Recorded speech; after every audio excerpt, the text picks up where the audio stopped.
اور ہمارے ساتھ جناب قیصر صاحب کھڑے ہیں۔ قیصر صاحب سے پوچھتے ہیں کہ آج ان کے دل کی کیا آواز ہے۔ جی قیصر صاحب، السلام، جی کیا حال ہے جناب؟ بڑی مہربانی صاحب، آپ نے موقع دیا ہے۔ الحمدللہ رب العلمین والعاقبۃ للمتقین والصلاۃ والسلام علی اشرف الانبیاء والمرسلین۔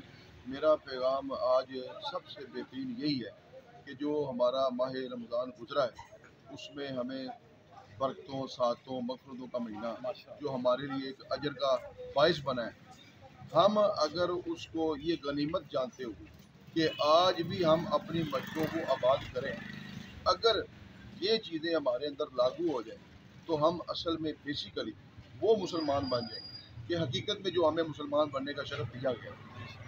یا ایھا الذین آمنوا اتقوا اللہ حق تقاتہ ولا تموتن الا وانتم مسلمون، کہ مسلمان وہ بنو کہ جو جس طرح کے حق ادا ہو جائے کہ مسلمانیت، یہاں تک کہ ہمیں موت آ جائے۔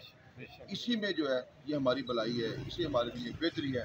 مسجدوں کو آباد رکھنا، مسجدوں کو جو ہے وہ اپنے سینے کے ساتھ لگا کے رکھنا، ایک اذان گزرے دوسری اذان کا انتظار کرنا، نماز کے لیے بھاگنا، یہ اگر رمضان المبارک میں یہ اگر شرف حاصل ہوا ہے تو ہمیں چاہیے کہ سال پورے میں اس کی جو ہے نا یہ سعادت حاصل کرنی چاہیے تاکہ ہم اپنے سچے پکے مسلمان بن سکیں۔ یہی ہمارے لیے سب سے بہتری ہے اور ہمارے لیے نجات کا ذریعہ ہے۔ جی بہت شکریہ جی، ماشاء جی قیصر صاحب نے ماشاء دل کے جو ہے نا گہرائیوں سے بات کی ہے، اور یہ بات بھی سچ ہے۔ بابا بلا آتا ہے سچ آکھاں تے بھانبڑ مچدا ہے، جھوٹا آکھاں تے پھر کچھ نہیں بچدا ہے۔ آواز جہلم۔